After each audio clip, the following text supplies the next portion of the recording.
Napatunayan na naman ng episode na ito na ang kadalasang pangit at nakasasamang bagay ay may mabuti rin palang pakinabang. Pag-uusapan natin ang isang pinakamadaling bukang bibig ng mga doktor na nakadudulot ng sakit. Ano nga ba ang mga bakterya? May mabubuti ba tayong nakukuha sa kanila? Talakayin natin. Ang mga bakterya ay mga microscopic living organism na may isang cell lamang o yung tinatawag nilang single-celled organism. Ang tawag sa iisa lamang ay bacterium. Hindi sila nakikita ng mata, ngunit millions, kung hindi billions, ang iba't ibang klase nito na nasa mundo, kasama na ang mga nasa ating katawan, sa labas man o sa loob nito. Nasa balat natin sila, sa mga daanan ng hangin, sa bibig, at marami sa digestive system, reproductive system, at urinary tract. Ang sabi pa nga ng mga scientist, 10 beses daw ang dami ng mga bacterial cells sa loob ng ating katawan kaysa sa mga human cell, ayon sa kanilang estimation. Kung ganito, bakit hindi tayo araw-araw na nagkakasakit? Ito ay dahil hindi naman harmful ang most types of bacteria. Ang iba ay nakatutulong sa atin.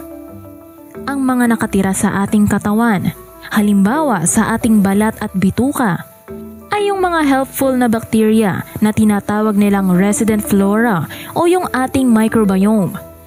Ito yung mga grupo ng microbes na naninirahan sa loob o naka-attach sa ating katawan. Kahit na ang most bacteria ay harmless, may ilan pa rin that can make us sick.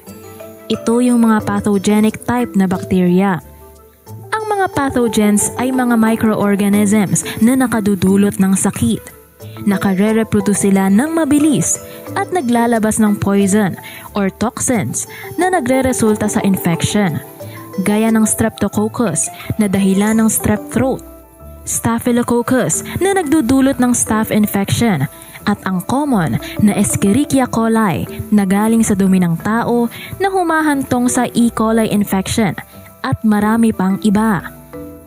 Ngunit may mga daan-daan ding bakterya na naklasify na probiotics o yung tinatawag nilang mga good bacteria na kadalasan ay nasa 2 main species lamang, ang Lactobacillus at Bifidobacterium. Nasa mga species na ito, may mga iba't ibang strains din. Ang mga good bacteria na ito ay tumutulong sa pamamagitan ng pag-interact with the lining of the intestine to protect the body from invaders o yung mga pathogens, at nakapagre-repair din sila ng mga damaged tissues. Most importantly, ang pagkakaroon ng good bacteria sa loob ng ating mga katawan ay nakaka-regulate sa pagdami ng mga bad bacteria at nakaka-boost naman ng ating immune system. Parang unfair sa mga bakterya na masama kaagad ang tingin sa kanila, disease-causing, at kailangang patayin, kaya may mga antibacterial na remedy na iniimbento.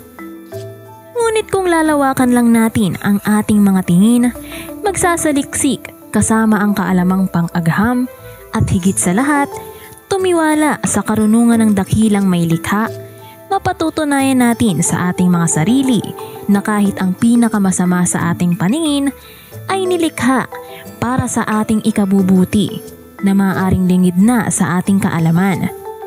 Obvious or not, nakikita man o hindi, nakabubuti man o nakasasama sa ating paningin, alalahanin nating may alam siya na hindi natin alam. At sa bawat pagkatuklas natin ng bawat detalye ng kabutihan ng bawat nilikha, mapagtatanto natin ang lahat ng parte ng kanyang wonders of creation.